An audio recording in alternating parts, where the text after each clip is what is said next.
크론병 치료.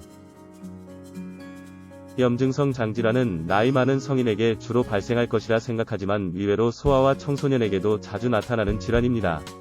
전체 염증성 장질환 환자 중에서 만 20세 미만의 소아 청소년 환자는 25% 비율을 차지하고 있으며 전 세계적으로 소아 청소년의 염증성 장질환 발병률이 높아지고 있는 추세입니다.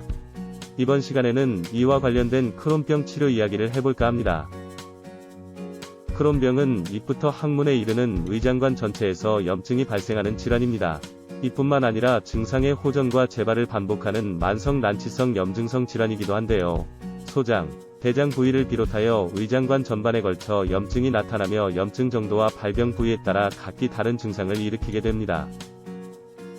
일반적인 크론병의 증상을 살펴보면 복통, 만성 설사, 혈변, 체중 감소 등으로 평상시에도 흔히 겪을 수 있는 증상이 많습니다. 하지만 소아청소년 환자의 경우에는 이에 그치지 않고 누공, 농양, 체중 감소, 성장장애 등으로 악화되는 경우가 많은데요. 실제로 우리나라 소아청소년 크론병 환자는 약 40% 정도가 누공, 농양 등의 항문 병변을 동반한다고 합니다.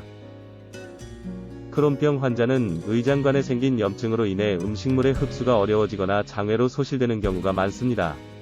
그리고 잦은 복통으로 인해 식사량이 줄어들며 염증 반응으로 인한 대사 변화로 영양결핍이 나타나기도 합니다. 만약 젊은 나이에 장염이 자주 재발하는 경우라면 일반적인 장염이 아니라 크론병을 의심해야 됩니다.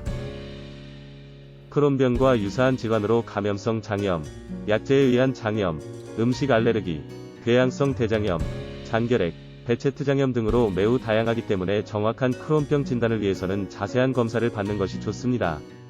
조기에 치료할수록 약물 치료를 통한 개선 가능성이 높아지게 되는데요.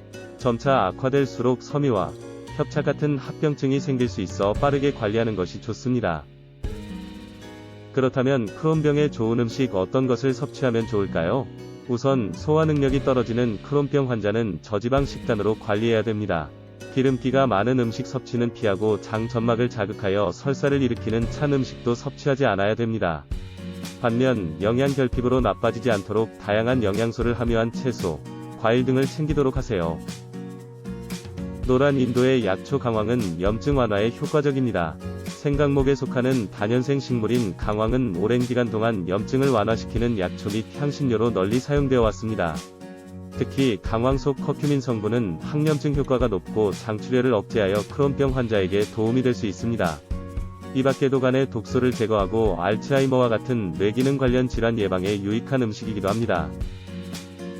이 밖에도 블루베리, 고구마, 미역, 버섯 같은 영양 풍부한 음식을 챙겨 드시면 도움이 됩니다.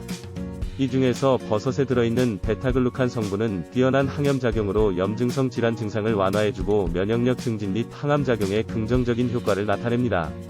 지금까지 정리한 크론병에 좋은 음식 드시고 크론병 치료 적극적으로 해나가시기 바랍니다.